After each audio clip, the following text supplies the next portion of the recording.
Kavananu, be the one. Fly ball fly. Welcome to Kavananu podcast. He was the first Indian to qualify for the British Open, became the first Indian to win on the Asian PGA with 5 international and 21 domestic wins. The man who needs no introduction. Please welcome Mr. Gaurav Ghei. And guys, make sure you stay till end because what he is going to share today might completely change your game. Hi sir, how are you doing? Anup, it's a pleasure to be here with you. You know, you've become more popular than some of the best golfers in the country, and we are all very proud of that. So, thank you for having me on this podcast and be the one. Buddy. Let's start from the beginning. What was your childhood like? My childhood was like any other normal kid growing up in Delhi. You know, in those days, not much overdose of screen time or movies or anything like that. You know, when I was growing up, we used to have one movie on TV on the weekends, and I used to listen to the radio and go to sleep. So there was a lot of time for sports. There was not much pressure in those days for academics as you see today. Yeah. So I, I went to modern school, which was a very sporty school, and I used to play a lot of sports. Come back home, do my little bit of work, and then play, cricket, football, hockey, whatever was happening around the house at that time. And that was our growing up years. Play till dark and then come back home and finish it off with the dinner and early bed. So these sports would have definitely helped you with hand and eye coordination, I believe. The other sports you played, you told me like cricket, other sports you were playing around. Yeah, I played, in fact, I played hockey for my school. Cricket, I was quite good at cricket, but never really became serious about it. But I was swimming for school and I was playing tennis. So absolutely, like you said, it helped me a lot with my hand-eye coordination, and that's something I like telling parents of young kids today, that don't just restrict them to golf, the kids, and let them play as many sports as they can. Very true. How did golf happen to you? So golf actually, was bound to happen because my dad was a member at the golf club and my mother was in the government service. So we used to stay 50 yards away from the 6th green at Delhi Golf Club. You're blessed. Well, it was actually amazing because in those days there was no boundary wall at the Delhi Golf Club. So I used to, come back home from school, have my lunch, do my work, and by 4:35 in the summer months, I would just walk across the road 50 yards away, and I would be on the, at that time, what was the 15th tee, the current 7th tee of Delhi Golf Club. Perfect. And I would, have a club in my hand, 2-3 balls in my pocket, and just go walk around 3-4 holes and hit some shots, and on the sly, because I wasn't allowed on the main. I wasn't allowed to play on the course unaccompanied, but on the sly I would go out and play a few holes and come back, before it was dark. Amazing. So when you decided to turn professional in 1991, was there any resistance by your parents? So it's a very interesting story. When I finished school, I got into an institute called International Management Institute, which was at that time a residential 2-year MBA program. I was always a decent student, so I managed to get into that. But I had 6 months before I started on that residential program, and I wanted to play golf, but I didn't have the funds to play and travel on my own. So I decided to turn pro to fund myself. In those days, turning pro and getting onto the circuit, especially if you had a decent amateur record, was not a very tough thing. So that's how I turned pro, to fund my golf for 6 months. Right. And as it happened, I was playing very well at that time. I was the number one ranked amateur in the country in '91, and I turned pro. And in the first 6 months, I won 2 tournaments and finished in the top 5 in like 4 or 5 events, because the Indian circuit at that time used to run from September till April, and I turned pro '91 December. So in 4 months till April, I won the last event that I played, which was the Addy Cup at Delhi Golf Club. I finished second in a couple of events on the Indian tour, and then I went and won a tournament in Malaysia. Amazing. So in the first 6 months, I, you know, Say, is that a thing in your game that you could make big in professional golf? I don't know what I felt, but I actually was foolish enough to feel that this was very easy and it would stay like this all my life. So yeah, that's what prompted me to turn pro. Did you ever have a sporting model while growing up? I used to, read and, follow Jack Nicklaus. We used to, in those days, wait every year, because one of my father's very good friends, he would go to the UK and he would record the British Open on VHS tapes and bring it back. And we would all wait as kids to get those tapes and, watch golf. You said VHS tapes? Yeah, video cassettes. Okay. I mean, I now remember from my childhood, we still had that VCR. Yeah. Wherein we used to Exactly. put cassettes. Exactly. Yeah. So he used to record every day the British Open, the whole day, which was a 12-hour uninterrupted ad-free coverage in those days of BBC. And we used to wait for those. Yeah. And, we used to try and get our hands on magazines like Golf Digest and stuff. So I used to read a lot about Jack Nicklaus, and I really liked the way he was the best player in the world, but at the same time, he was a family man and very humble. Yeah. So that struck a chord with me somewhere, and even till today, I feel that he's one of the best role models anybody could have. So, back, ever you imagined that you would be the first Indian to qualify for the British Open? No, not really, because in those days, qualifying for the British Open was limited to going to Scotland or England to qualify, and we never really thought that far ahead.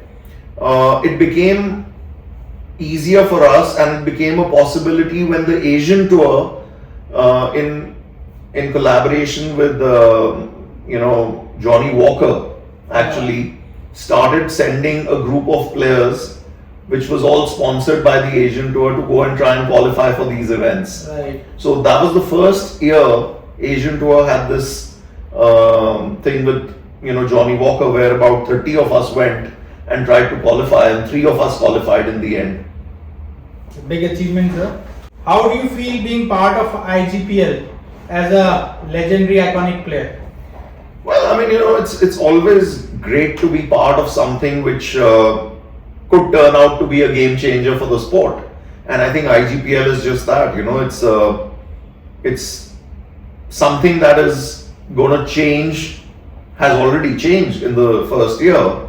The way people look at golf in India, it's driving golf to newer and greater heights.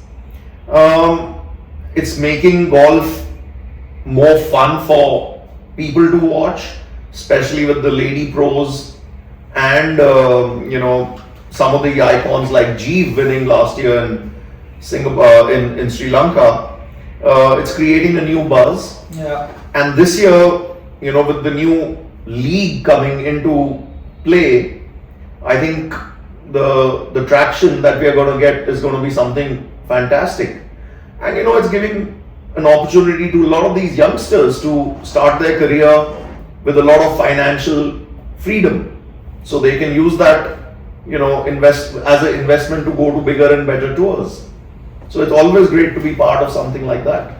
I also feel blessed that I'm also part of IGPL team, and because Absolutely. of that, maybe I'm sitting with you to have you on the podcast. Well, it's likewise, and I think Blessing in disguise. and I think what you're doing for IGPL through your social media content is fantastic. Thank you, sir. Any one player you would miss if he wasn't there as maybe your roommate or your buddy during the IGPL tournaments? Well, I think we are a little past having roommates, but when I was playing on the Asian tour, Shiv and me would room a lot together, and we had a great time, lots of laughs, and yeah, I think it's fun to reconnect on the golfing circuit with Shiv after a long time, and I think I played the tournament in Dubai which he hosted, and it was very motivating for me to try and do well there, which I actually played quite well. But yeah, Shiv and me have been roommates on the Asian tour for a few years, and it's always fun with him around. Any one funny moment you would want to share during your professional tour lifetime? I think I'd leave those funny moments out of public domain. Just keep them indoors. Yes. Going into the IGPL season 2, what are your preparations? Well, in fact, we've just come out with the schedule a few days back. So, yeah, I think everybody's motivated, and I'm very motivated to start, working a little bit more on my game. Of course, it's tough for me to keep up with these youngsters, but it's very inspirational to see Jeev still teach them a thing or two, and that's very motivating for me to work a little bit on my game and go and play and see these youngsters play week in, week out, and hopefully I'll get in a few events this year, 8 to 10 events I'm looking at, and yeah, just enjoy the journey and see if I can hang out with these guys and try and be competitive and stay with them. Wish you luck, and thank you. We'll definitely catch up with you during the events. Absolutely. And have some beautiful insights, some learnings from you. So this is the rapid fire round where people watching us might drop their handicaps. Most precious tip that your golf coach ever gave?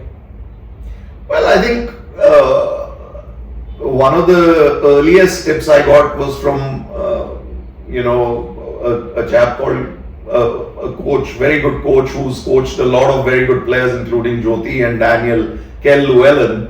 And he told me, one of my first days that I was with him, he told me that on the putting green, it's always eyes, putter, feet. And he said, the way to remember it is every putt falls. And that kind of stayed with me all my life. That, that's how I started putting with Kel, and I still do that every single time. So, it's just something very small, but it worked for me. Amazing. And I think it's a good tip for everyone. Yeah, remember, you always align your putter face first. Yeah. Then the body and the feet. One match you wish you could replay? Well, there are lots of matches you wish you could replay in a career which for me has been over 35 years. But surprisingly enough, I think the match which I could replay is not a professional event, but my finals of the All India Amateur with Raju Mota. I was 2 up with 5 holes to play, and I lost the match. And the only reason I think I did that was I got way ahead of myself, and on the 14th tee, I actually started thinking that I've won the tournament, and I was looking at lifting the trophy in my mind. Which golf course was this? Delhi Golf Club. But in hindsight, I think that was also my best, teaching, or the thing that I learned the most from. To stay in the moment. To stay in the moment, And most golfers who've been playing great golf, they say that most important shot in golf is the next one. Absolutely, and you got to focus on one shot at a time and not worry about the result. So I think yes, that was very, very disappointing at that time. I remember I was very young. This was in 1986. I was very young, and I remember shedding a few tears that night. But it was also a great learning. If not a golfer, what you would have been doing professionally? I would probably have been working 9 to 5 in some company, because if I hadn't turned pro, I would have done that MBA at IMI. One golfer whom you think is most ferocious while playing competitive golf, domestic and internationally? Well, I think domestic, I've had, quite a few battles with some of the senior guys.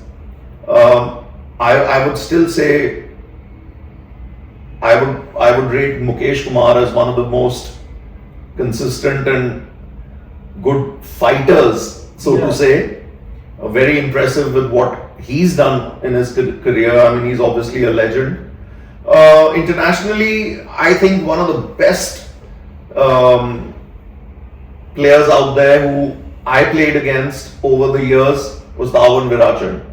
And again, both these guys are so inspirational to watch because they defy the normal golfing, odds. Both of them have a very individualistic swing, not a textbook swing, but just sheer grit and willpower and, great short game. Right. So I like to always, tell youngsters that, you don't need to have a perfect swing to play great golf. One mental mistake which amateur golfers make under pressure. Which I did when I was a kid. They start going way ahead. They start worrying too much about the result.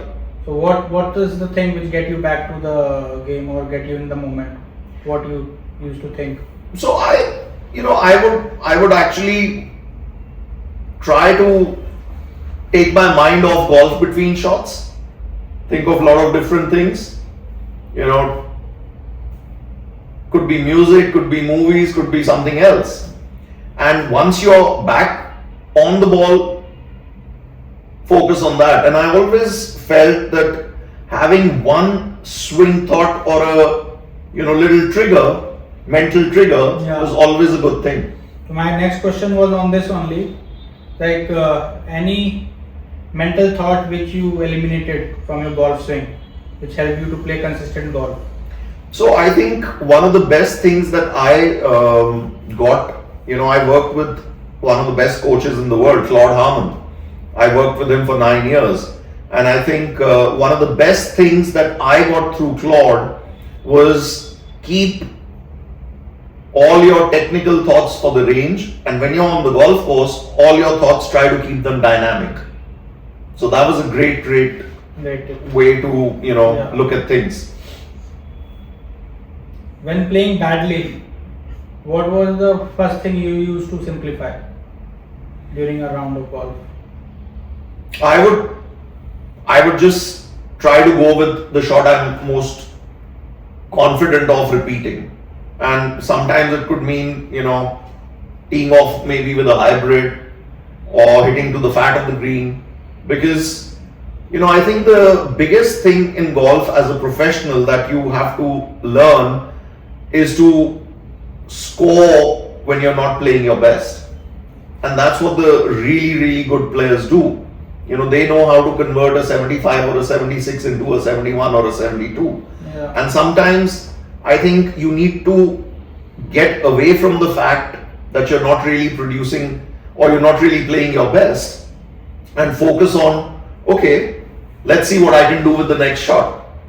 And that's, I think, something that comes a little bit with experience. Where you know that, okay, today is not my best day, but I still need to get the job done at hand. Yeah. Best way to recover after double bogey? make a birdie. Either one. One tip to break 80. Work on your short game. It's amazing. A lot of young golfers, they spend a lot of time just hitting the balls on the driving range and probably miss on their putting, maybe chipping and bunker practice, which, as you said, short game is quite important. Yeah. And if you see in putting also, if you are hitting 18 regulations, if you make 2 putts on all the greens, that 36 strokes, that is half the strokes of 18 holes is putting. So I think short game is quite important. Yeah, and I think working correctly is a great thing. Now we have a lot of information, we have a lot of insight into the technical part of the short game, which I think is very good. But if I look back as to my growing up period, and I actually survived a lot on my short game, because my first real lesson in golf that I got was when I was 16 years old. When Kel Llewellyn was brought in by Indian Golf Union to come and coach us guys. Before that, I learned golf just by feel and imitating good players at Delhi Golf Club. And, we had limited access to the golf course, so a lot of us kids would just hang around the, chipping area and keep chipping and putting and playing games amongst ourselves for a couple of hours. So by just feel and intuition, we learned our short game. Yeah. So in a way, we learned how to score before we learned how to swing. Yes, that's more important, I think. And at the end of the day, that's what golf is about. Yeah. So before I got a real lesson in the game, I reached the finals of the All India Amateur in 1983 against Alan Singh. Incredible. And I had no idea what the technical part of it was. I remember, Ashok Malik, the legendary Indian golfer, he was walking in the final with me, and after the game, he told me, he said, Gaurav, you hit everything with a cut. And if you started drawing the ball, you'd put on a lot more yardage.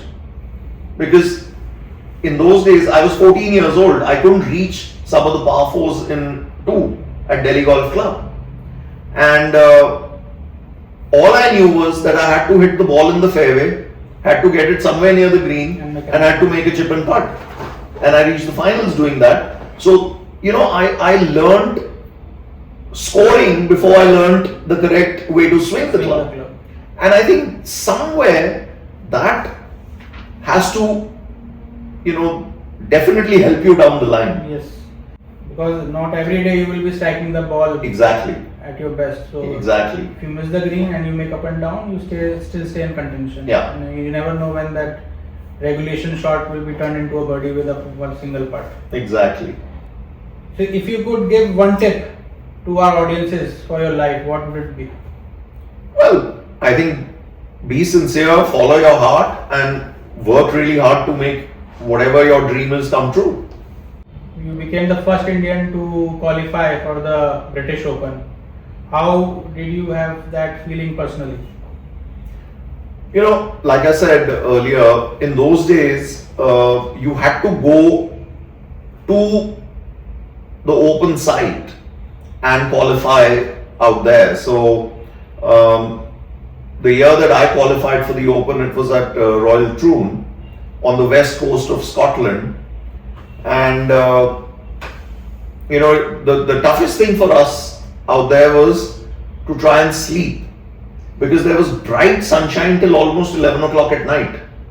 And, it was a very new thing for us. Yeah. So, to get a good rest, we had to actually, shut all the curtains and try and sleep at a decent hour. But it was a different game in terms of, the golf courses were very, very different, very windy, very hard and fast. I believe it was a crosslink golf course.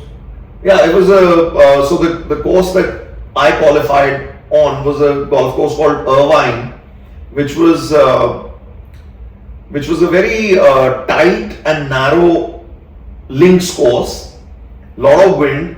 So I remember teeing off a lot, hitting these low one irons off the tee, and again, I just played really well. There was a 2-round qualifier. I played really well, and the qualifier was on used to get over on a Monday, the Monday of the British Open week. Okay. So the qualifier got over on a Monday evening, and there was a playoff of 8 people for two spots. And one of my very good friends, Daniel Chopra, was in the playoff, and unfortunately he didn't make it. But I was actually walking with him at 7 o'clock in the evening in the playoff, and I had finished my round earlier, and by then it was clear that I would make it because I shot 9 under for those 2 days. The playoff, the qualifier was won by another American who was on the Asian tour, John Kernohan. He shot 11 under. So,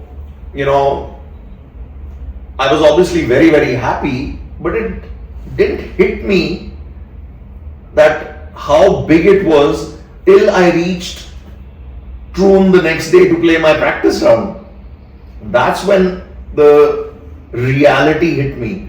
I had never ever seen so many people at one place.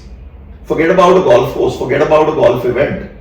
I had never seen so many people as there were at Royal Troon on that Tuesday. It would be like something when we have a cricket match going on inside a stadium and the stadium is full house. It might be something like that. Probably. But it was just very overwhelming. Yeah. And we had to kind of find our way around. And the one funny thing that happened, I walked into the locker room, and I just saw the sign for the locker room, and without really reading, I was actually going through my player credentials and looking at them, and just feeling very happy about having the player badge and all. And I was seeing all that, and I just walked in, and next thing I heard was, I think you're in the wrong locker room. And I looked up, and it was Tom Watson. So I didn't know that there was a separate locker room for the champions, and there was a separate locker room for the rest of the players. So I, just didn't know what to say, and I said, "Oh, I'm so sorry, I didn't know." So he smiled and he said, "Don't worry." So then he told me where to go.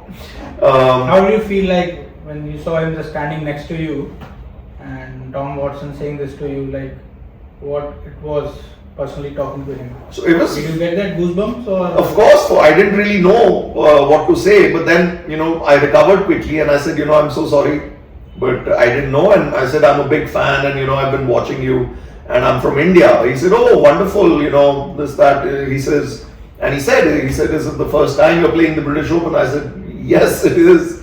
And so I asked him, I said, "What is it?"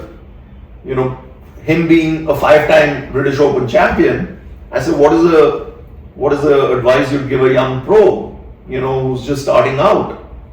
And I still remember what he told me. He said, in golf, always remember that your game never stays up. It'll always fluctuate. So aim to stay up, because then you can stay at the same level that you are. So he was very sweet, very nice, all of them.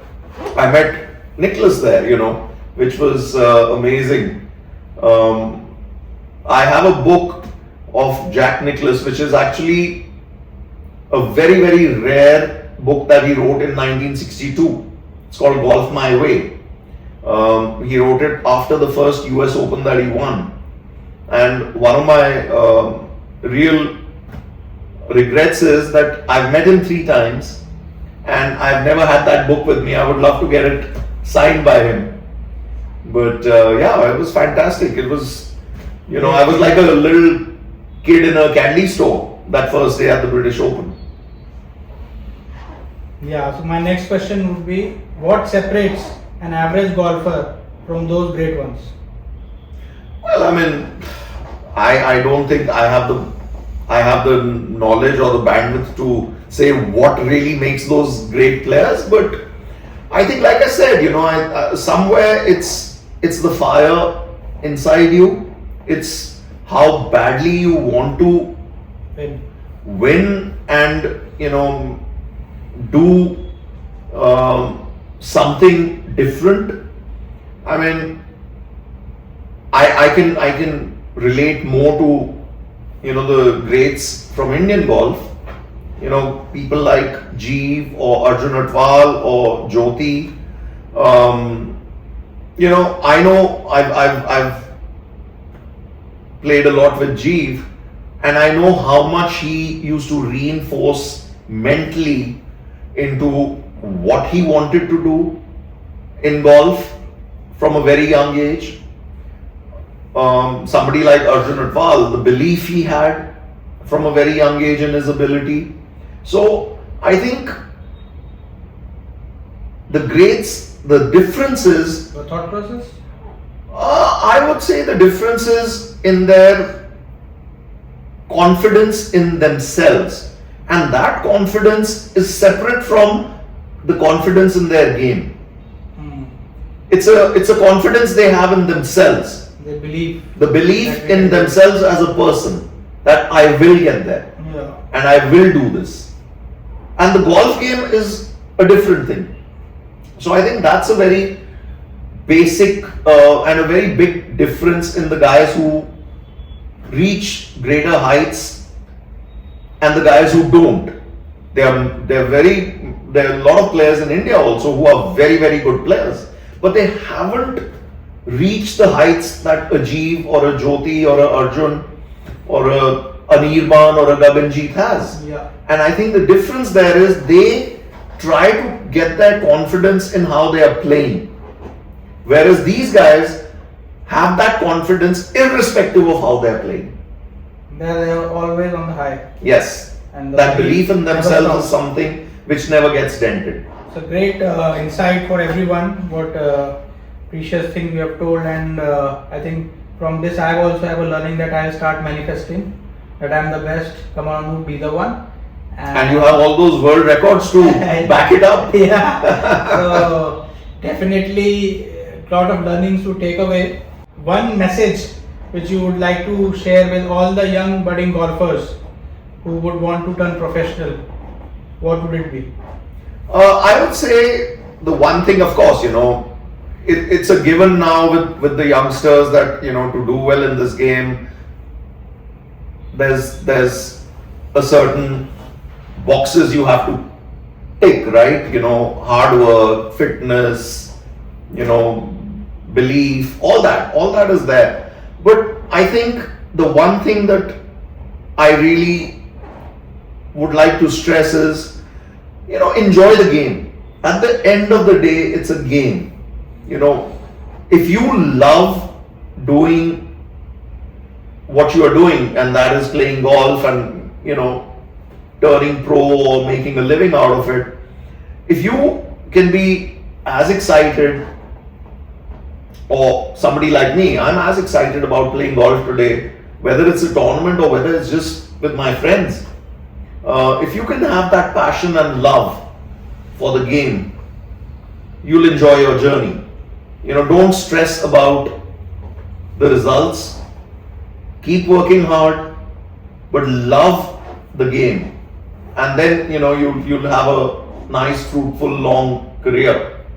I think a lot of people today just it's a world of instant gratification, so they're in a hurry to get the results. But if you're working hard at the game, working the correct way, working sincerely, and have a good guide or a mentor to tell you that this is the way you need to do it, just enjoy the journey. And golf is a beautiful game. It's a game of a lifetime. Yeah. Just enjoy play it. yeah. Enjoy it and play the game, and have fun along the way. From turning a professional player in 1991 and becoming the first Indian to qualify for British Open. It's more than a career, it's a chapter in Indian golf history.